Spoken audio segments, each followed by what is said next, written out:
Welcome പ്രിയപ്പെട്ടവരെ, luminous റേഡിയോയിലൂടെയുള്ള വചനധാര എന്ന പ്രോഗ്രാമിൻ്റെ 6ാമത്തെ എപ്പിസോഡിലേക്ക്. നമ്മൾ ഇന്നിവിടെ ചിന്തിക്കുന്നത്, നമ്മൾ കണ്ടിന്യൂ ചെയ്യുന്നത് മാത്യുവിൻ്റെ ഗോസ്പലാണ്.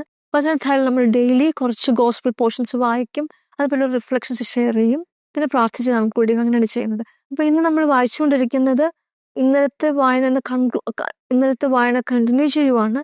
ചാപ്റ്റർ 3 വേഴ്സസ് 1 തൊട്ട് 4 വരെ നമ്മൾ ഇന്നലെ വായിച്ചു. നമ്മൾ വായിക്കുന്നത് 5ാമത്തെ വചനം തൊട്ടാണ്. ഓക്കെ, അപ്പൊ ഇങ്ങനെയാണ് വചനം. മത്തായിയുടെ സുവിശേഷം 3-ാം അധ്യായം 5 മുതലുള്ള വാക്യങ്ങൾ. ജെറുസലേമിലും യൂദ മുഴുവനിലും ജോർദാന്റെ ചുറ്റുമുള്ള എല്ലാ പ്രദേശങ്ങളിലും നിന്നുള്ളവർ അവന്റെ അടുത്തെത്തി. ഇവിടെ നമ്മൾ സ്നാപയോഹന്നാനെ പറ്റിയാണ് വായിക്കുന്നത്. അവർ പാപങ്ങൾ ഏറ്റുപറഞ്ഞ് ജോർദാൻ നദിയിൽ വെച്ച് അവനിൽ നിന്ന് സ്നാനം സ്വീകരിച്ചു.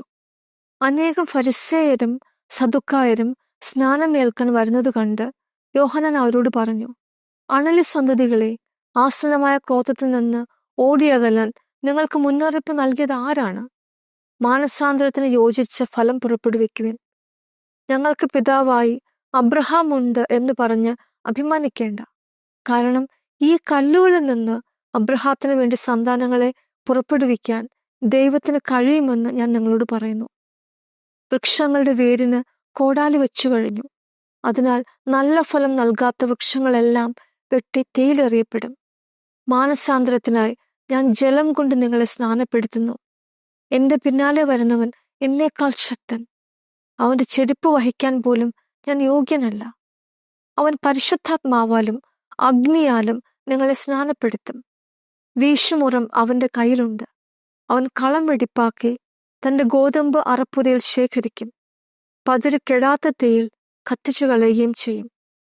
പ്രിയപ്പെട്ടവരെ, ഈ ഒരു ഭാഗം നമ്മൾ സ്നാപയോഹന്നാൻ എന്ന വ്യക്തിയെപ്പറ്റി, അദ്ദേഹത്തിന്റെ ജീവിതത്തെപ്പറ്റി നമ്മളിന്ന് കേട്ടു. ഇന്ന് നമ്മൾ അദ്ദേഹത്തിന്റെ മെസ്സേജ് എന്താണ്, ടീച്ചിങ് എന്താണെന്ന് നോക്കുവാണ്. ശരിക്കും നമ്മൾ മാത്യുവിന്റെ ഗോസ്പൽ നോക്കി പ്രത്യേകിച്ച് അറിയാൻ പറ്റുന്നത്, സ്നാപയോഹന്നാൻ എന്ന് പറയുന്നത് ഈശോയുമായിട്ട് ലിങ്ക് ചെയ്യാതെ ഒരു വ്യക്തിയായിട്ട് നോക്കിയാൽ പോലും സമൂഹത്തിൽ വളരെയധികം സ്വാധീനമുള്ള ഒരു ടീച്ചറായിരുന്നു. അവരെ ആൾക്കാരെ ഈശോ വരുന്നതിനും ഈശോ പഠിപ്പിക്കാൻ തുടങ്ങുന്നതിനൊക്കെ തന്നെ മുമ്പ് ഒത്തിരി ആൾക്കാരെ തന്നിലേക്ക് ആകർഷിച്ച്, അതും ഡൈല്യൂട്ട് ആയിട്ട് നല്ല പ്ലീസിങ് ആയിട്ടുള്ള പ്രോസ്പെറിറ്റി ഗോസ്പൽ എന്നും അല്ല പറയുന്നത്, നന്നായിട്ട് വഴക്ക് പറഞ്ഞ് അവർക്ക് കറക്ഷൻസ് കൊടുത്ത്, അപ്പൊ ഒത്തിരി ജനത്തിന് അങ്ങനെ കറക്ഷൻസ് കൊടുക്കുന്നു. നമ്മൾ പിന്നെ വേറെ ഗോസ്പലിലൊക്കെ വായിക്കും, വളരെ ഡീറ്റെയിൽ ആയിട്ട് ഓരോ ടൈപ്പ് ആൾക്കാർ, ചുങ്കക്കാർക്ക് വേണ്ടി അങ്ങനെയുള്ള മെസ്സേജ്, ഫാരിസീസിന് വേണ്ടി അങ്ങനെയുള്ള മെസ്സേജ്, അങ്ങനെ ഓരോരുത്തർക്കും വേണ്ടിയുള്ള രീതിയിലുള്ള ടീച്ചിങ്സ് കൊടുത്ത് ശരിക്കും അവരുടെ മനസ്സുകളെയൊക്കെ ഈശോ സ്വീകരിക്കാൻ വേണ്ടി ഒരുക്കുവാണ്. പക്ഷെ ആ ഒരു ടീച്ചിങ്ങിന്റെ ഒരു കാര്യം തന്നെ ലൈഫിൽ ഇങ്ങനെ സാധാരണ ആൾക്കാരെ മാത്രമല്ല, രാജാവിനെയും ഒക്കെ തന്നെ അങ്ങനെ അതേ ടീച്ചിങ് അപ്രോച്ചാണ് എടുക്കുന്നത്. അതുകൊണ്ട് തന്നെ സ്വന്തം ലൈഫ് തന്നെ വില കൊടുത്ത് ഈ ഒരു സത്യം താൻ തിരിച്ചറിഞ്ഞ ആ ട്രൂത്തിന് വേണ്ടി, എല്ലാ ടീച്ചിങ്സിന് വേണ്ടി നിലകൊള്ളാനായിട്ട് ജോൺ ദ ബാപ്റ്റിസ്റ്റിന് കഴിഞ്ഞു. ഇവിടെ നമ്മൾ ടീച്ചിങ്സിന്റെ ഒരു ആസ്പെക്ട് കാണുന്നത് അതിന്റെ പോപ്പുലാരിറ്റിയാണ്. സമൂഹത്തിലെ പലതരത്തിലുള്ള ആൾക്കാർ ജോണിന്റെ അടുത്തേക്ക് വരുവാണ്.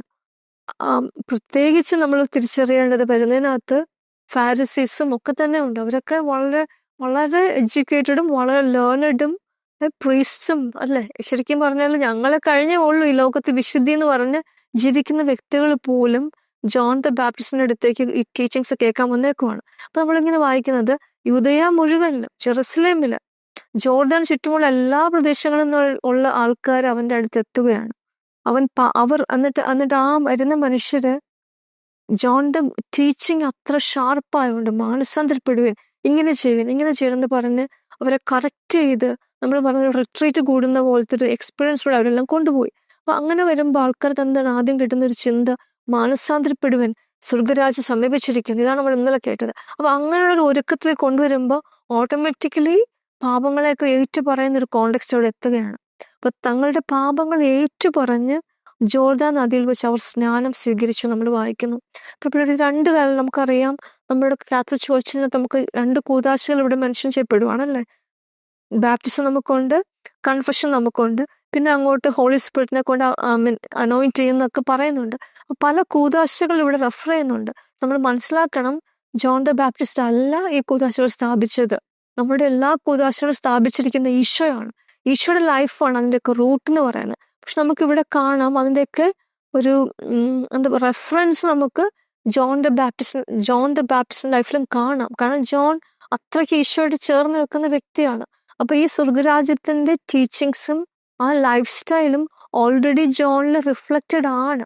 നമ്മൾ തിരിച്ചറിയണം. നമ്മൾ ഫസ്റ്റ് ഡേ നമ്മൾ കേട്ടു സെയിന്റ് ജോസഫ് ദൈവരാജ്യത്തിലെ നീതി എന്ന് പറയുന്നത്, നീതിമാൻ എന്ന് പറയുമ്പോൾ ദൈവം ആഗ്രഹിക്കുന്ന നീതി, നിയമത്തിലെ നീതി എന്ന് പറയുന്നത് കരുണയുള്ള നീതിയാണ്. അതുള്ള വ്യക്തിയെ നമ്മൾ കണ്ടല്ലേ. അപ്പൊ ഈശോയോട് ചേർന്നിരിക്കുന്നവരൊക്കെ തന്നെ ഓൾറെഡി അതിലൊരു ഫോർമേഷൻ കിട്ടിയവരാണ്. അപ്പൊ ജോണിനും അതുപോലെ ഈ റിച്വൽസ് പരമായിട്ടും നമ്മുടെ കൂതാശകളുടെ ഒക്കെ ചെറിയ ലാഞ്ചനകൾ നമുക്ക് ജോൺ അവിടെ ചെയ്യുന്ന കാര്യങ്ങൾ കാണാം. അപ്പൊ ആൾക്കാർ വന്ന് പാപങ്ങൾ ഏറ്റുപറഞ്ഞു നമ്മൾ വായിക്കുന്നു. അപ്പൊ പാപങ്ങളെ പറ്റി തിരിച്ചറിയുന്നു. അതുപോലെ ജോൺ വളരെ ക്ലിയർ ആയിട്ട് പറയുന്നു, അടുത്ത് നമ്മൾ കേൾക്കാം, മാനസാന്തരത്തിന് യോജിച്ച ഫലം പുറപ്പെടുവിക്കുക എന്ന് പറയുമ്പോൾ പാപപരിഹാരം ചെയ്യുന്നതിന് തുല്യം. അപ്പൊ അങ്ങനെയുള്ളൊരു വളരെ ക്ലിയർ കട്ട് ടീച്ചിങ് ഒക്കെ പഠിപ്പിച്ച് അവരെ സ്നാനപ്പെടുത്തി അവരെ ഒരുക്കുവാണ്. ഓക്കെ, നമ്മളിങ്ങനെ വായിക്കുന്നു, അനേകം ഫരിസേയരും സദുക്കായരും സ്നാനമേൽക്കാൻ വരുന്നത് കണ്ട് യോഹന്നാൻ അവരോട് പറഞ്ഞു. എന്നിട്ട് പിന്നെ വഴക്ക് പറയണം, അനിൽ സന്തതികളെ, ആസന്നമായ ക്രോധത്തിൽ നിന്ന് ഓടിയവലാൻ നിങ്ങൾക്ക് മുന്നറിയിപ്പ് നൽകിയത് ആരാണെന്ന് പറഞ്ഞ് വഴക്ക് പറയുവാണ്. ഇവിടെ നമ്മൾ ശ്രദ്ധിക്കേണ്ട ഒരു കാര്യം, ഈ ഫരിസേയരും സദുക്കാരും തന്റെ അടുത്തേക്ക് സ്നാനമേൽക്കാൻ വരുന്നത് കണ്ട് യോഹന്നാനോട് സംസാരിക്കാൻ നമ്മൾ വായിക്കുന്നല്ലേ. അപ്പൊ ഈ ഫാരിസീസിനെയും സദുക്കാരെയും പറ്റി ശരിക്കും നമുക്ക് അറിയാൻ പറ്റുന്നത് ഹിസ്റ്റോറിയൻ ആയിട്ടുള്ള ജോസഫൂസ് ആണ്. ജോസഫൂസ് ആന്റിക്വിറ്റീസ് ഓഫ് ജൂയിഷ് പീപ്പിൾ എന്ന് തന്നെ പറഞ്ഞ് ജൂയിഷ് ആൾക്കാരെ പറ്റി എഴുതിയേക്കുന്ന വ്യക്തിയാണ്. പക്ഷെ അദ്ദേഹം റോമൻ അധികാരം റോമൻസാണ് ഭരിക്കുന്നത്. അങ്ങനെ റോമിലേക്ക് ഒരു ചായ്വ് ഉണ്ടാവുകയും പിന്നെ റോമിന് വേണ്ടി എഴുതുന്ന അങ്ങനത്തെ ഒരു ഹിസ്റ്റോറിയനായിട്ട് മാറുകയും ചെയ്തു. പക്ഷെ നമുക്ക് അദ്ദേഹം ജൂ ആയിരുന്നതുകൊണ്ട്, യഹൂദനായിരുന്നതുകൊണ്ട് തന്നെ അദ്ദേഹത്തിന്റെ റൈറ്റിങ്സിനകത്ത് ഒത്തിരി യഹൂദന്മാരുടെ ഒത്തന്റിക് ആയിട്ടുള്ള കാര്യങ്ങൾ നമുക്ക് കാണാം. അപ്പൊ ജോസഫൂസ് പറയുന്നത് ഇങ്ങനെയാണ്, ആ സമയത്തുള്ള ഐ മീൻ പ്രോമിനന്റ് ആയിട്ടുള്ള ഈ ഫാരിസീസ് ആ ഗ്രൂപ്പിനെ ഡിസ്റ്റിങ്വിഷ് ചെയ്തിരിക്കുന്ന രീതികൾ ഇങ്ങനെയാണ്. അപ്പം നമ്മൾ ആദ്യമായിട്ട് പറയുന്ന ഗ്രൂപ്പ്, ജോസഫസ് പറയുന്ന ആദ്യത്തെ ഗ്രൂപ്പ് എന്ന് പറയുന്നത് ഫാരിസീസ് ആണ്. അത് നമ്മുടെ ഫരിസേയര്. രണ്ടാമത് പറയുന്നത് സദുക്കായരാണ്. മൂന്നാമത് പറയുന്നത് നമ്മൾ ഇന്നലെ കേട്ടു എസ്സൈൻസ് ആണ്. പിന്നെ ഒരു സീലറ്റ്, നമ്മൾ തീവ്രവാദിയായ ഷിമിയോന്നൊക്കെ നമ്മൾ പിന്നെ ഈശോയുടെ അപ്പോസ്തലത്തിൽ വായിക്കുന്നില്ലേ. അപ്പൊ അങ്ങനെയുള്ള, എന്നാൽ ഏറ്റവും പ്രധാനമായിട്ടൊരു 3 ഗ്രൂപ്പ്സിനെ പറ്റിയാണ് പറയുന്നത്. ഫരിസേയരെ പറ്റി പറയുന്നു, സദുക്കാരെ പറ്റി പറയുന്നു, പിന്നെ ബൈബിളിനകത്ത് നേരിട്ട് പറയുന്നില്ലെങ്കിലും നമ്മൾ ഇന്നലെ കേട്ട പോലെ ചാവുകടൽ ചുരുളൊക്കെ എഴുതിയ എസ്സീൻസ് എന്ന ഗ്രൂപ്പിനെ പറ്റി പറയുന്നു. ഇവരൊക്കെ ആയിരുന്നു ആ സമയത്ത് വളരെ ഒരു ലീഡർഷിപ്പിലുള്ള, സ്പിരിച്വൽ ലീഡർഷിപ്പിനകത്തുള്ള വ്യക്തികൾ. അപ്പൊ അങ്ങനെയുള്ള വ്യക്തികളിനകത്തുള്ള ഫരിസേയരും സദുക്കായരും സ്നാപക ടോക്സ് കേൾക്കാൻ വന്നെന്ന് മാത്രമല്ല, ആ ടോക്സ് കേട്ടിട്ട് നമ്മളിവിടെ വായിക്കുന്ന ഇങ്ങനെയാണ്, ഫരിസേയരും സദുക്കായരും സ്നാനമേൽക്കാൻ വരുന്നത് കണ്ട് യോഹന്നാൻ അവരോട് സംസാരിച്ച് നമ്മൾ വായിക്കുന്നല്ലേ. അപ്പോൾ സ്നാനമേൽക്കാൻ വരുന്നവരെ പറ്റി നമ്മൾ തൊട്ടുമ്പ് വായിച്ചതാണ്. അവരൊക്കെ വന്ന് പാപങ്ങൾ ഏറ്റു പറഞ്ഞിട്ടാണ് സ്നാനം സ്വീകരിക്കുന്നത്. അപ്പോൾ ഇവിടെ ജോൺ ദ ബാപ്റ്റിസ്റ്റിന്റെ അടുത്ത് വന്ന് പാപങ്ങൾ ഏറ്റു പറഞ്ഞ് സ്നാനം സ്വീകരിക്കാൻ മനസ്സ് കാണിച്ച ഫരിസേയരും സദുക്കായരും അപ്പോൾ ഉണ്ടായിരുന്നു. അപ്പൊ ഈ 2 ഗ്രൂപ്പിനെ പറ്റി പറയുകയാണ്. ജോസഫൂസ് കൂടുതൽ വ്യക്തമായിട്ട് പറയുന്നത് ഇങ്ങനെയാണ്, ഫാരിസീസ് എന്ന് പറയുന്നത് നിയമത്തിന്റെ, പഴയ നിയമം പ്രത്യേകിച്ചും ആദ്യത്തെ 5 ഗ്രന്ഥങ്ങൾ, പഞ്ചഗ്രന്ഥി എന്ന് പറയുന്ന പെന്റാറ്റിക്കിനെ പറ്റി, ആ 5 ഗ്രന്ഥങ്ങളെ പറ്റി ഓറലി ഉള്ളൊരു ട്രഡീഷനും റിട്ടണായിട്ടുള്ള ട്രഡീഷനും രണ്ടും അവര് ഉപയോഗിച്ചിരുന്നു ഫാരിസീസ്. അപ്പൊ നമ്മൾ എന്ന് മാത്രമല്ല, മാത്യുവും ലൂക്കും എല്ലാം ഈശോ ക്രൂസിഫൈ ചെയ്യാനായിട്ട് ഫാരിസീസിന് റോളുണ്ട്, ഫരിസേയർക്ക് റോളുണ്ടെന്ന് പറയുമ്പോൾ മാർക്ക് അങ്ങനെയല്ല. മാർക്ക് കുറച്ചുകൂടി ഒരു ഫ്രണ്ട്ലി, ഈശോ കുരിശിൽ തറയ്ക്കുന്നതുമായിട്ട് ഫരിസേയർക്ക് ഒരു ബന്ധവും ഇല്ലാത്ത രീതിയിലാണ് മാർക്ക് പറയുന്നത്. പക്ഷെ എന്നാൽ സദുക്കാർക്ക് ബന്ധം ഉണ്ടെന്ന രീതിയിലാണ് പറയുന്നത്. ഓക്കെ, അപ്പൊ ഫരിസേയർ എപ്പോഴും ഈശോയ്ക്ക് എതിരൊന്നുമല്ല. നിയമത്തിന് ഈശോയോട് ഇങ്ങനെ ചോദിച്ചു എന്നൊക്കെ നമ്മൾ വായിക്കും. നീ സത്യത്തിൽ നിന്ന് ഒത്തിരി അകലെ അല്ല, ഈ ട്രൂത്തിൽ നിന്ന് അകലെ അല്ല എന്ന് ഈശോ നിയമത്തിനോട് പറയുന്നുണ്ട്. അപ്പൊ അങ്ങനെയൊക്കെ ഉള്ള ഫാരിസീസ് ടോട്ടലി ഈശോയുടെ ഹാർട്ടഡ് ആയിട്ടുള്ള മനുഷ്യരല്ല, കുറച്ചും കൂടെ ഓപ്പൺ ആണ്. സദുക്കാരുടെ കാര്യം പറയുകയാണെങ്കിൽ അവര് ഏകദേശം ഇതേപോലത്തെ ഗ്രൂപ്പാണ്, പക്ഷെ അവർ അരിസ്റ്റോക്രാറ്റിക് ആയിട്ടുള്ളൊരു പ്രീസ്ലി ഗ്രൂപ്പാണ്. ആൻഡ് റീസൺ, കിങ് സോളമൻ അബിയാത്തറിന്റെ സമയം നമുക്കറിയാം, ഡേവിഡ് കഴിഞ്ഞ് സോളമൻ രാജാവായിട്ട് വരുമ്പോൾ അബിയാത്തറിനെ മാറ്റി സാദോക്കിനെ അവിടെ പ്രധാന പുരോഹിതനാക്കും. എന്നിട്ട് അതിന്റെ ഡിസ്റ്റൻസ് ഒരു റോയൽ പ്രീസ്റ്റ്ഹുഡ്, അതായത് കിങ്ങിന്റെ കൂടെ ഉള്ള പ്രീസ്റ്റിന്റെ ഏറ്റവും പ്രധാന പുരോഹിതൻ, അങ്ങനെ ഒരു കണ്ടിന്യൂഷനിൽ വന്ന ഒരു റോയൽറ്റിയും കൂടെ പറയാം, റോയൽ ലൈഫും കൂടെ ക്ലെയിമിങ് ചെയ്യാൻ പറ്റുന്ന ഒരു ഗ്രൂപ്പാണ് സദുക്കായർ. അവരുടെ പ്രത്യേകത പറഞ്ഞാൽ അവർ ലെറ്റർ ഓഫ് ദ ലോ, അതാണ് അവർക്ക് ഇമ്പോർട്ടൻറ്റ്. എഴുതപ്പെട്ട ലിഖിത നിയമമാണ് അവരുടെ എല്ലാം. ഒരു തരത്തിൽ അവർ അതിനകത്ത് വിട്ടുവീഴ്ച കാണിക്കത്തില്ല. ബൈബിളിൽ പഴയ നിയമത്തിൽ ആദ്യത്തെ 5 ഗ്രന്ഥങ്ങൾ മാത്രമേ അവർ ഓണർ ചെയ്യത്തുള്ളൂ. ഫാരിസീസ് അങ്ങനെയല്ല. പിന്നെ കുഞ്ഞു കുഞ്ഞു ഒത്തിരി നിയമങ്ങളൊക്കെ അവർക്കുണ്ട് നിയമജ്ഞരെന്ന് പറയുന്നതിനകത്ത്. നിയമജ്ഞരെന്ന് പറയുന്നത് ഫരിസ്യനകത്തുള്ള ഒരു ഗ്രൂപ്പ്, കുറച്ചും കൂടെ ഫോക്കസ്ഡ് ആയിട്ട് എഴുതുകയും അങ്ങനെ സ്ക്രൈബായിട്ടുള്ള അങ്ങനെയാണ് വേദജ്ഞരെന്ന് പറയുന്നത്. അതെല്ലാം അവർ രണ്ടും ഒരു ഗ്രൂപ്പാണ്. ഫാരിസീസിനകത്ത് തന്നെ ഉള്ളവരാണ് നിയമജ്ഞരെന്ന് പറയുന്നത്. സദുക്കാരെന്ന് പറയുന്നത് കുറച്ചും കൂടെ വ്യത്യാസമുണ്ട്, കുറച്ചും കൂടെ ഇൻറ്റൻസ് ആണ്. ഒരു റിട്ടൺ നിയമം മാത്രമേ അവരെടുക്കുള്ളൂ. ആദ്യത്തെ 5 ഗ്രന്ഥങ്ങൾ മാത്രമേ അവർ അക്സെപ്റ്റ് ചെയ്യുള്ളൂ, സ്ക്രിപ്ചർ എന്ന് പറഞ്ഞ് അക്സെപ്റ്റ് ചെയ്യത്തുള്ളൂ. എന്ന് മാത്രമല്ല, അവർ ഇപ്പം സ്ക്രിപ്ചറിനകത്ത് ഡയറക്റ്റ്ലി പറയാത്ത ഒരു തിയോളജിയും അവർ അക്സെപ്റ്റ് ചെയ്യത്തില്ല. ഫാരിസീസ് അങ്ങനെയല്ല, അതിനോടൊക്കെ ഓപ്പൺ ആണ്. പിന്നെ വന്ന ഇന്റർപ്രിട്ടേഷൻസിനകത്തും പ്രവാചകന്മാരിനകത്തൊക്കെ അവർക്ക് ഓപ്പൺ ആണ് അവരെ സംബന്ധിച്ച്. പക്ഷെ സദുക്കാർ അങ്ങനെയല്ല, അവർ ആദ്യത്തെ 5 ഗ്രന്ഥങ്ങളിനകത്ത് ഇല്ലാത്ത ഒന്നും അക്സെപ്റ്റ് ചെയ്യില്ല. അതുകൊണ്ടാണ് മരിച്ചവരുടെ പുനരുത്ഥാനം അതൊന്നും സദുക്കാർ അക്സെപ്റ്റ് ചെയ്യത്തില്ല. അത് ഈശോയുടെ ഒരു ഡിസ്കഷനകത്ത് അത് വരുന്നുണ്ട്. മരിച്ചവരുടെ അബ്രഹാത്തിന്റെ, ഇസാക്കിന്റെ, യാക്കോബിന്റെ ദൈവം എന്ന് പറഞ്ഞ് താൻ മരിച്ചവരുടെയും ദൈവമാണ് എന്ന് പിതാവ് പറയുന്നുണ്ടല്ലോ എന്ന് പറഞ്ഞ് ഈശോ കോട്ട് ചെയ്ത് പറയുന്നുണ്ട് അവർക്കൊരു ആൻസർ ആയിട്ട്. അപ്പൊ അവരെ സംബന്ധിച്ച് അങ്ങനെ ആദ്യത്തെ 5 ഗ്രന്ഥങ്ങളിനകത്ത് മരിച്ചവരുടെ പുനരുത്ഥാനം പറയാത്തത് കൊണ്ട് അവരത് അക്സെപ്റ്റ് ചെയ്യുന്നില്ല. അതാണ് സദുക്കാർ. എന്താണെങ്കിലും ഈ 2 ഗ്രൂപ്പിന്റെ ഏറ്റവും പ്രത്യേകത, അവര് അന്നത്തെ നിയമം, അന്നത്തെ ബൈബിള്, യഹൂദരുടെ ബൈബിള്, നമ്മുടെ പഴയ നിയമം എന്ന് പറയുന്ന പോലെ അത്രയ്ക്ക് അതിലാണ് അവരുടെ ലൈഫ് ബേസ്ഡ് ആക്കിയിരിക്കുന്നത്. സദുക്കാർ പ്രത്യേകിച്ചും ജെറുസലേം ടെമ്പിൾ റിലേറ്റഡ് ആയിട്ടുള്ള ഒരു ലൈഫ് ലീഡ് ചെയ്തിരുന്ന വ്യക്തികളും കൂടെയാണ്. ഓക്കെ, അപ്പൊ അവര് സ്നാപക യോഹന്നാന്റെ ടോക്സ് ഒക്കെ കേൾക്കുന്നു.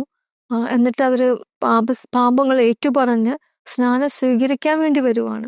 അത് കാണുമ്പോൾ യോഹന്നാൻ അവരോട് പറയുവാണ്, അണല സന്തതികൾ എന്ന് വിളിക്കുന്നു.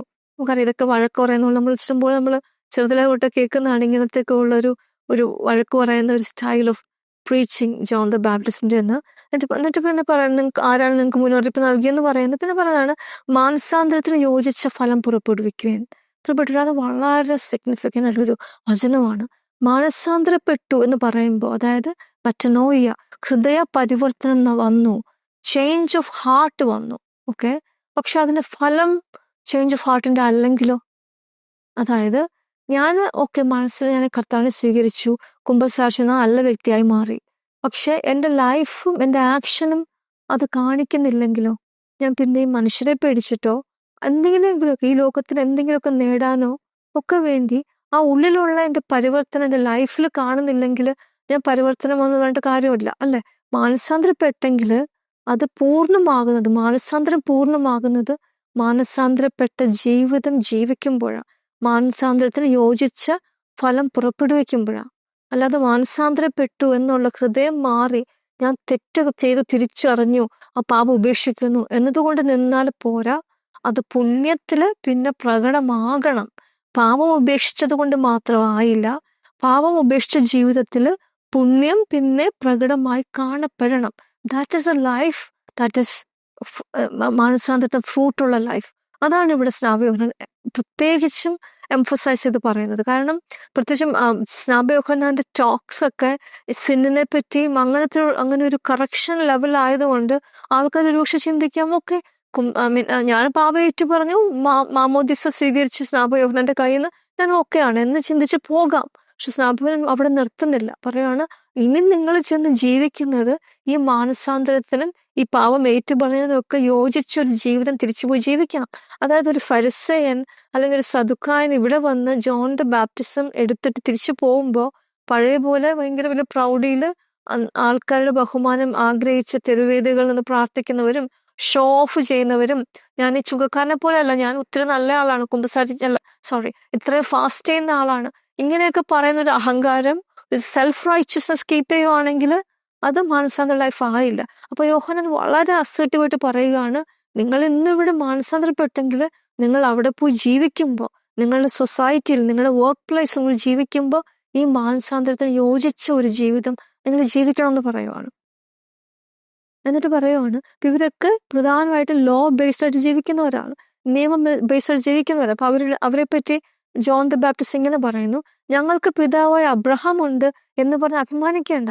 കാരണം ഈ കല്ലുകളിൽ നിന്ന് അബ്രഹാത്തിന് വേണ്ടി സന്താനങ്ങളെ പുറപ്പെടുവിക്കാൻ ദൈവത്തിന് കഴിയുമെന്ന് ഞാൻ നിങ്ങളോട് പറയുന്നു. പ്രിയപ്പെട്ടവരെ, എല്ലാ യഹൂദരും, എന്നാൽ അവരിൽ ഏറ്റവും പ്രത്യേകമായിട്ടും ഫാരിസേരും സദുക്കാരുടെയും പ്രത്യേകത പറഞ്ഞാൽ അവരുടെ ആ ഒരു കോളില് ദൈവത്തിന് തിരഞ്ഞെടുക്കപ്പെട്ട ജനം എന്നുള്ളൊരു കോളിൽ ഒത്തിരി അഭിമാനിക്കുന്നവരാ. അവരുടെ എല്ലാ പ്രസ്റ്റീജും അവരുടെ എല്ലാ വെയിറ്റും അവരുടെ ഐഡന്റിറ്റിയില്ല. തിരഞ്ഞെടുക്കപ്പെട്ട ജനം, ദൈവം നേരിട്ട് മിണ്ടിയ ജനം, ഇങ്ങനെയൊക്കെ പറഞ്ഞൊരു വളരെ ഒരു അഭിമാനം, അഹങ്കാരത്തോട് ചേർന്ന രീതിയിലുള്ള ഒരു അഭിമാനത്തിലാണ് അവർ ജീവിക്കുന്നത്. അതുകൊണ്ടാണ് ജോൺ ദ ബാപ്റ്റിസ്റ്റ് പറയുന്നത്, നിങ്ങൾക്ക് പിതാവായി എബ്രഹാം ഇസ് ദേർ എന്ന് പറഞ്ഞ് നിങ്ങൾ ജീവിക്കേണ്ട. ഈ കല്ലുകളിൽ നിന്ന് എബ്രഹാമിന് മക്കളുണ്ടാക്കാൻ ദൈവത്തിന് പറ്റുമെന്ന് പറഞ്ഞാൽ, നിങ്ങൾ വിചാരിക്കുന്ന പോലെ പാരമ്പര്യമായിട്ട് ഞങ്ങൾ യഹൂദരാണ്, ഞങ്ങളല്ലാതെ വേറെ ആരും നല്ലവരില്ല, ബാക്കിയെല്ലാം ജെന്റൈൽസ് ആണ്, വിജാതീയരാണ്, അവർ കുറഞ്ഞവരാ, അവർ തിരഞ്ഞെടുക്കപ്പെട്ടവരല്ല, അവർ കൊള്ളത്തില്ല എന്ന് ചിന്തിച്ച് നിങ്ങൾ ജീവിക്കണം, നിങ്ങൾക്ക് തെറ്റുപറ്റി എന്നാണ് അവിടെ ജോൺ ദ ബാപ്റ്റിസ്റ്റ് പറയുന്നത്. ഈ കല്ലുകൾക്ക് പോലും ദൈവരാജ്യത്തിൽ സ്ഥാനമുണ്ട്, അല്ലെങ്കിൽ അബ്രഹാത്തിന് മക്കളാകാൻ പറ്റും. It's not a great thing that you belong to the നിങ്ങൾ അബ്രഹാത്തിന്റെ ഡിസെൻഡൻസ് ആയിട്ട് വന്നെന്നുള്ളതിനകത്ത് പ്രത്യേകിച്ച് വലിയ കാര്യമൊന്നുമില്ല. ഇതെല്ലാം ദൈവത്തിന് കീഴിലാണ്. ദൈവത്തിന് ആര് വേണോ ചോസനാക്കി മാറ്റാൻ ദൈവത്തിന് പറ്റും. ഇത് സ്വർഗരാജ്യത്തിന്റെ ആ ഒരു വികസനം, അല്ലെങ്കിൽ അന്ന് അത്രയും നാള് ജ്യൂസ് മാത്രമാണ്, യഹൂദര് മാത്രമാണ് തിരഞ്ഞെടുക്കപ്പെട്ടവര്, ഞങ്ങൾക്ക് മാത്രമാണ് ദൈവവുമായിട്ടുള്ള എല്ലാ അവകാശവും എന്ന് ചിന്തിച്ചിരുന്നതിനകത്തുനിന്ന് മനസ്സുകളെ തുറക്കുകയാണ്. എല്ലാവർക്കും അവകാശമുണ്ട്, എല്ലാവർക്കും സ്ഥാനമുണ്ട്, ഒരു ഇടമുണ്ട് ദൈവരാജ്യത്തില് എന്ന് ഇവിടെ അത് മാത്യുവിന്റെ വളരെ വലിയൊരു തീമാണ്. ത്രൂ ഔട്ട് മാത്യുവിന്റെ ഗോസ്പലിനകത്ത് നമ്മൾ കാണുന്നതാണിത്. എല്ലാവരുടെയും ഇൻക്ലൂസീവായിട്ട് നമ്മൾ ചാപ്റ്റർ 2 കണ്ടു, ജ്ഞാനികൾ കിഴക്കെന്ന് വന്നെന്ന് കണ്ടു, വിജാതിയുടെ ഗലിയിൽ പോയി താമസിക്കുന്നത് കണ്ടു. അപ്പൊ അങ്ങനെ അവരെല്ലാം ഇൻക്ലൂഡ് ചെയ്യുന്ന ദൈവരാജ്യ അനുഭവം ഇവിടെ ജോൺ ദ ബാപ്റ്റിസ്റ്റിലൂടെയും മാത്യു പ്രകടമാക്കുകയാണ്. ഈ കല്ലുകളെന്ന് പോലും തിരഞ്ഞെടുക്കപ്പെട്ട ജനത്തെ ഉണ്ടാക്കാൻ ദൈവത്തിന് പറ്റും. അതുകൊണ്ട് ഞങ്ങൾ വളരെ സ്പെഷ്യലാണെന്ന് പറഞ്ഞിരുന്നാൽ പോരാ, നിങ്ങളുടെ ലൈഫിൽ ആ ഒരു മാനസാന്തരപ്പെട്ട ഒരു ജീവിതം, ദൈവരാജ്യത്തിന് ചേർന്ന ഒരു ജീവിതം നിങ്ങളുടെ ലൈഫിൽ ഉണ്ടാകണം. ഇതാണ് ജോൺ ദ ബാപ്റ്റിസ്റ്റ് പറയുന്നത്. വൃക്ഷങ്ങളുടെ വേരിന് കോടാലി വച്ചു കഴിഞ്ഞു, അതിനാൽ നല്ല ഫലം നൽകാത്ത വൃക്ഷങ്ങളെല്ലാം വിട്ട് തീയിലെറിയപ്പെടും. പ്രിയപ്പെട്ടവർ, ഇതൊക്കെ ശരിക്കും പറഞ്ഞൊരു അപ്പോക്കലിപ്റ്റിക് റൈറ്റിംഗ് ആണ്. എൻഡ് ടൈംസിനെ പറ്റി, അവസാന നാളുകളെ പറ്റിയുള്ള ഒരു ടൈപ്പ് ഓഫ് നറേറ്റീവ് ആണ് ആ കാലഘട്ടത്തിൽ പ്രത്യേകിച്ചും ഉണ്ടായിരുന്നത്. കാരണമുണ്ട്, ആ കാലഘട്ടത്തിൽ ഈശോ വന്ന ആ ടൈമാണ്. അത് ശരിക്കും ഒരു എൻഡ് ടൈമിന്റെ ബിഗിനിങ് ആണ്. ഈശോ വന്ന് ദൈവരാജ്യം പ്രാക്ടിക്കൽ ആക്കാനുള്ള ഓപ്ഷൻ, പൊട്ടൻഷ്യൽ മനുഷ്യർക്ക് തന്നു. ദൈവരാജ്യം ശരിക്കും പറഞ്ഞാൽ ഇനോഗ്രേറ്റ് എന്ന് പറയാം. ദൈവരാജ്യത്തിന് അവൈലബിലിറ്റി എല്ലാവർക്കുമായി സ്വർഗ്ഗരാജ്യം തുറന്നു കൊടുക്കുന്ന ആ ഒരു അവസ്ഥയിൽ ഈശോ വന്നത് അവസാനം നാളുകൾ തുടക്കമാണ്. അതുകൊണ്ട് തന്നെ ആ സമയത്തുള്ള റൈറ്റിംഗ്സിനകത്ത് ഇത്ര ഇന്റൻസിറ്റി വന്നത് അത്ഭുതപ്പെടാനില്ല. പിന്നെ പൊളിറ്റിക്കലി അവർ ഇതുപോലെ ക്യാപ്റ്റിവിറ്റി, റോമൻ ഭരണത്തിന് കീഴിൽ താമസിക്കുന്ന സമയം ആയതുകൊണ്ടും അതിനൊരു മോചനത്തെ പറ്റി ജനറലി അവർക്കൊരു ചിന്തയുണ്ട്. ദൈവത്തിന് ദിനം എന്താണ്, കർത്താവിന്റെ ദിനം എന്താണ് എന്നൊരു ചിന്തയുണ്ട്. അപ്പൊ അങ്ങനെ പൊളിറ്റിക്കലിയും അവർ ആ ഒരു ഓറിയന്റേഷനിൽ ജീവിക്കുന്ന സമയമാണ്. സഭയെ പറ്റി പറയുവാണെങ്കിൽ ആദിമ ക്രൈസ്തവ സഭയ്ക്ക് വേണ്ടി ഇത് മാത്യു എഴുതുമ്പോൾ അവരൊക്കെ പ്രോസിക്യൂഷൻസ് ഒക്കെ ഫേസ് ചെയ്ത് ഈശോ എപ്പോൾ വരും, ഈശോ വീണ്ടും എപ്പോൾ വരും, ഇങ്ങനൊരു ചിന്തയിലൂടെ പോകുന്നതാണ്. അപ്പൊ ഈ ഫാരിസീസിനോട് മിണ്ടുമ്പോൾ ഈശോയുടെ 2ാം വരവല്ല അവിടെ. കാരണം ക്രിസ്ത്യാനിറ്റി ഉണ്ടായിട്ടില്ല. അവിടെ വൃക്ഷങ്ങളുടെ പേരിന് കോടാലി വെക്കപ്പെടുന്നു എന്ന് ജോൺ ദ ബാപ്റ്റിസ്റ്റ് പറയുമ്പോഴും, എസ്സീൻസിനെ പോലെയുള്ള ആൾക്കാർ ഇപ്പൊ ലോകം അവസാനിക്കുന്നു പറയുമ്പോഴും, ഈശോ എന്നൊരു വ്യക്തിയോ ഈശോയുടെ 2ാം വരവോ അല്ല അവിടെ. അതിനു മുമ്പുള്ള യഹൂദരുടെ വിശ്വാസം, judgment, end of the world, നന്മയും തിന്മയും വേർതിരിക്കപ്പെടും, ദുഷ്ടന്മാർ ശിക്ഷിക്കപ്പെടും, നന്മയുള്ള സ്വർഗത്തിൽ പോകും, ഇങ്ങനെയുള്ള യഹൂദരുടെ വിശ്വാസമാണ് അവിടെ നമ്മൾ കാണുന്നത്. അതാണ് ജോൺ അവിടെ പ്രീച്ച് ചെയ്യുന്നത്. ഈശോയാണ് പിന്നെ നമ്മുടെ മാത്യു ഗോസ്പൽ ചാപ്റ്റർ 24, 25, 26 ഒക്കെ എത്തുമ്പോഴാണ് ഈശോ പറയുമ്പോൾ ഞാൻ വരും എന്നുള്ളതായി. ഈശോ വന്ന് ജഡ്ജ് ചെയ്യുന്നു, എല്ലാ വിധിയും ഈശോയിൽ ഏൽപ്പിച്ചിരിക്കുന്നതൊക്കെ നമ്മൾ വായിക്കുന്നത് ജോണും ലൂക്കും ഒക്കെ എഴുതി വരുമ്പോഴാണ്. പ്രത്യേകിച്ച് ജോൺ അതിനെപ്പറ്റി നന്നായിട്ട് എഴുതും, അല്ലേ, എല്ലാ അധികാരങ്ങളും എനിക്ക് നൽകപ്പെട്ടിരിക്കുന്നു എന്നുള്ളത്. അപ്പൊ അങ്ങനെ ഈശോയിൽ എത്തുന്നതിന് മുമ്പുള്ള കാലഘട്ടത്തില് ഈശോയുടെ 2ാം വരവ് പോയിട്ട് ബാക്കിയുള്ള എലിമെന്റ്സ് ഒക്കെ ഇവിടെ കാണാം. ലോക അവസാനം, അതുപോലെ ഡിസ്ട്രക്ഷൻസ്, പിന്നെ വിധി. പ്രത്യേകമായിട്ടും ജോൺ ദ ബാപ്റ്റിസ്റ്റ് ഫോക്കസ് ചെയ്യുന്നത് ആ ജഡ്ജ്മെന്റ് ആണ്. നന്മയും തിന്മയും വേർതിരിക്കുന്ന ആ വിധി അത് വന്നു കഴിഞ്ഞു, അതിനുള്ള ടൈം ആയിക്കഴിഞ്ഞു. ഇനിയെങ്കിലും നിങ്ങൾ മാനസാന്തരപ്പെടുവൻ. അങ്ങനെ വളരെ ഇൻറ്റൻസ് ആയിട്ട് ആക്സിലറേറ്റഡ് ടൈമിനെ റെഫർ ചെയ്തുകൊണ്ടാണ് അവിടെ ജോൺ ദ ബാപ്റ്റിസ്റ്റ് സംസാരിക്കുന്നത്. എന്നിട്ട് പറയുവാണ് ആ വരുമ്പോൾ പിന്നെ ബാക്കിയുള്ള ജൂയിഷ് റൈറ്റിനേക്കാളും വ്യത്യസ്തമായിട്ട് സ്നാപക യോഹന്നാൻ പറയുന്നത്, എൻ്റെ പിന്നാലെ വരുന്നവൻ ശരിക്കുമുള്ള ബാപ്റ്റിസം തരും. എൻ്റെ പിന്നാലെ വരുന്നവൻ, അതായത് വരാൻ പോകുന്ന ദൈവരാജൻ എന്ന് പറയുമ്പോൾ ആ ദൈവരാജൻ എന്നുള്ള കോൺസെപ്റ്റ് മാത്രമല്ല, ഒരു വ്യക്തിയും കൂടെ ജോൺ ദി ബാപ്റ്റിസ്റ്റിനോട് പോയിന്റ് ചെയ്യാൻ പറ്റുന്നു. അത് പിന്നെ നമ്മൾ ഈശോ ആണെന്ന് ഇനി അങ്ങോട്ട് താഴോട്ട് വായിക്കുമ്പോൾ കാണാൻ പറ്റും. ഇവിടെ പറയുന്നത് ഇങ്ങനെയാണ്, മാനസാന്തരത്തിനായി ഞാൻ ജലം കൊണ്ട് നിങ്ങളെ സ്നാനപ്പെടുത്തുന്നു. എൻ്റെ പിന്നാലെ വരുന്നവൻ എന്നേക്കാൾ ശക്തൻ, അവൻ്റെ ചെരുപ്പ് വഹിക്കാൻ പോലും ഞാൻ യോഗ്യനല്ല. അവൻ പരിശുദ്ധാത്മാവാലും അഗ്നിയാലും നിങ്ങളെ സ്നാനപ്പെടുത്തും. വളരെ വളരെ സ്പെസിഫിക് ആയിട്ട് സംസാരിക്കുവാണ്. ഞാനല്ല വലിയ ആള്, ഞാനല്ല ഏറ്റവും വലിയ ആള്, എൻ്റെ പിന്നാലെ വരുന്നവൻ ഇത് കൊണ്ടുവന്നിരിക്കും, ദൈവരാജ്യം കൊണ്ടുവന്നിരിക്കും. ഒരു അസേർട്ടീവ്നെസ് അവിടെ കാണിക്കുവാണ് ജോൺ.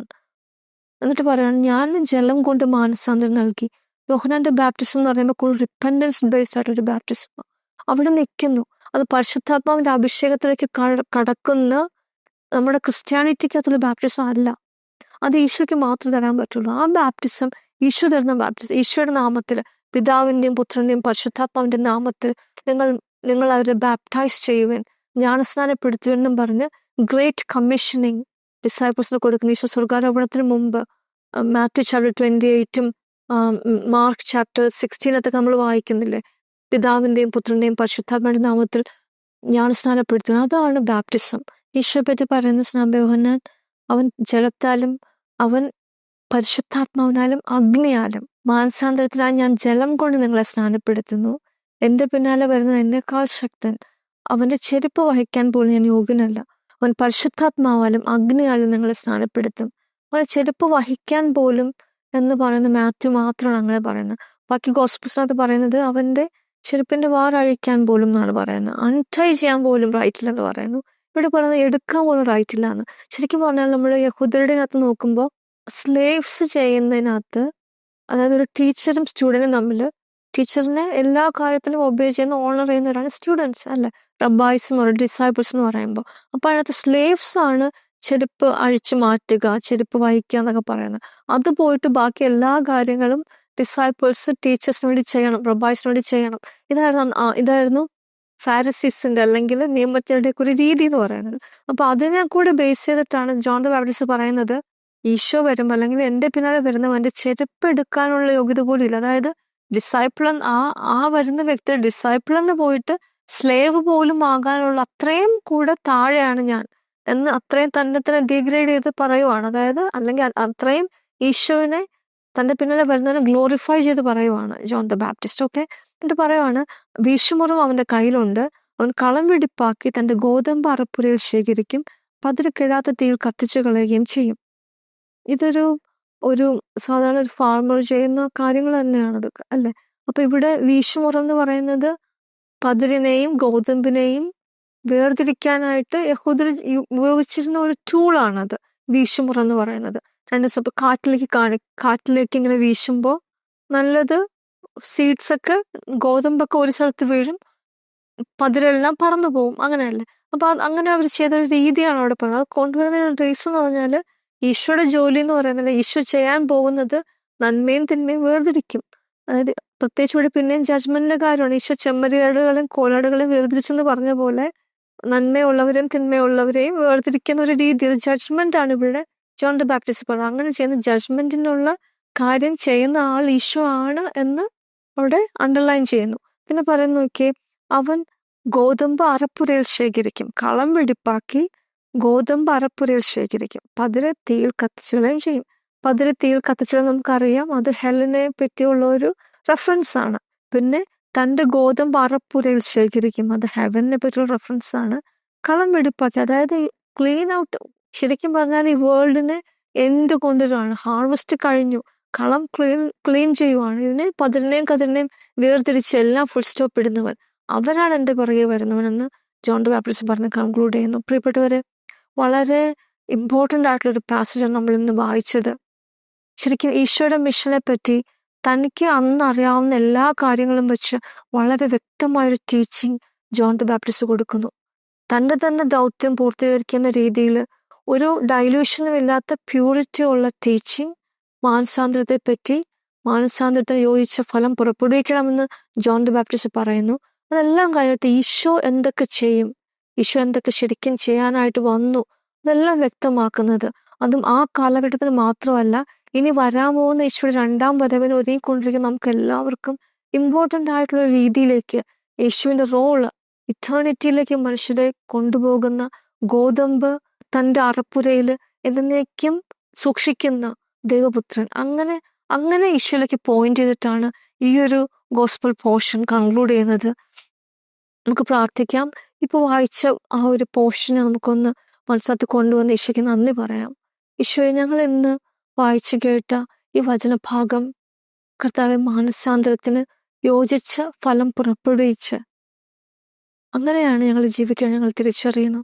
ഞങ്ങൾ ലോകത്ത് ഏത് സാഹചര്യത്തിൽ ജീവിച്ചാലും, സെക്യുലർ ആയിട്ടുള്ള ഒരു സ്ഥലത്ത് വർക്ക് ചെയ്യുകയോ അങ്ങനെയുള്ളൊരു വേൾഡ്ലി സൊസൈറ്റിയിൽ ജീവിക്കേണ്ട കോൺസ് ജീവിക്കുമ്പോൾ അവിടെയൊക്കെ അവരുടേതല്ലാത്ത സ്വർഗത്തിൻ്റെ ഒരു ലൈഫ് ലീഡ് ചെയ്യാൻ, മാനസാന്തരത്തിൻ്റെ ഫലം പുറപ്പെടുവിക്കാൻ, ഞങ്ങളുടെ പ്രവൃത്തികളിൽ ഞങ്ങളുടെ ഹൃദയത്തിൽ വന്ന് പാപം ഉപേക്ഷിച്ചിട്ടുള്ള ജീവിതത്തിൻ്റെ പ്രകടനം ഉണ്ടാകാൻ ആ കൃപ ഞങ്ങളിപ്പോൾ അങ്ങയുടെ കരങ്ങളിൽ നിന്ന് വാങ്ങുന്നു ഈശോയെ.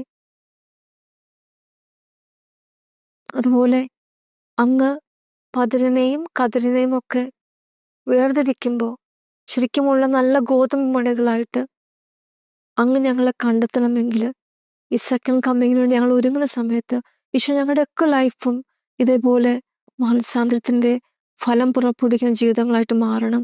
ഈശോ, ഇപ്പം ഞങ്ങൾ പരിശുദ്ധ അമ്മയുടെ സഹായം തേടി പ്രാർത്ഥിക്കുന്നു.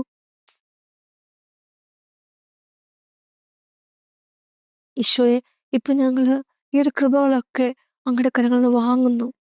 ലോകത്തിന് മുൻപിൽ ദൈവരാജ്യത്തിൻ്റെ വക്താക്കളായിട്ട് ജീവിക്കാൻ, ഫലം പുറപ്പെടുവിക്കുന്നതിനായിട്ട് ജീവിക്കാൻ അങ്ങ് നൽകുന്ന ശക്തി ഞങ്ങളിപ്പോൾ സ്വീകരിക്കുന്നു. ഈശോയെ, പരിശുദ്ധാത്മാവെ, അങ്ങ് ഞങ്ങൾ ജീവിച്ച് മാനസാന്തരത്തിൻ്റെ ഫലം പുറപ്പെടുവിക്കുന്ന ജീവിതങ്ങളാക്കി ഞങ്ങളുടെ ലൈഫ്സിനെ മാറ്റണമേ ഞങ്ങൾ പ്രാർത്ഥിക്കുന്നു. പരിശുദ്ധാമ്മേ, അമ്മയുടെ സഹായവും മധ്യസ്ഥവും ഞങ്ങൾ തേടുന്നു. പിതാവിൻ്റെയും പുത്രൻ്റെയും പരിശുദ്ധാത്മാവിൻ്റെയും നാമത്തിൽ ആമേൻ. പ്രിയപ്പെട്ടവരെ, ഒത്തിരി രാത്രിയായി ഞാനിത് ഷൂട്ട് ചെയ്യും, അതുകൊണ്ട് തന്നെ ഒത്തിരി ടയേർഡാണ്. എന്നാലും മാക്സിമം കവർ ചെയ്യാൻ നോക്കി, മാക്സിമം ഇൻ്റർപ്രിട്ടേഷൻസ് നിങ്ങളോട് ഷെയർ ചെയ്യാൻ നോക്കുമായിരുന്നു. നിങ്ങൾക്കത് ഹെൽപ്ഫുള്ളാണെന്ന് ഞാൻ പ്രതീക്ഷിക്കുന്നു. ഒത്തിരി വചനത്തിൽ ആഴപ്പെടാനും നിങ്ങൾ തന്നെ വചനം വായിക്കുമ്പോൾ കൂടുതൽ അതിനെപ്പറ്റി ധ്യാനിക്കുകയും ഈശോ തരുന്ന ഇൻസൈറ്റ്സ് ഒക്കെ അതിലൊന്ന് വളരുകയും പറ്റുവാണെങ്കിൽ അതൊക്കെ ഒന്ന് കമൻസിലിട്ട് എല്ലാവർക്കും വേണ്ടി ഷെയർ ചെയ്യുകയും ചെയ്യുവാണെങ്കിൽ നല്ലതായിരിക്കും. അപ്പോൾ അടുത്ത എപ്പിസോഡിൽ നമുക്ക് നാളെ വീണ്ടും കാണാം. അപ്പോൾ ദൈവം നിങ്ങൾ അനുഗ്രഹിക്കട്ടെ. God bless you. Praise the Lord. Good bye.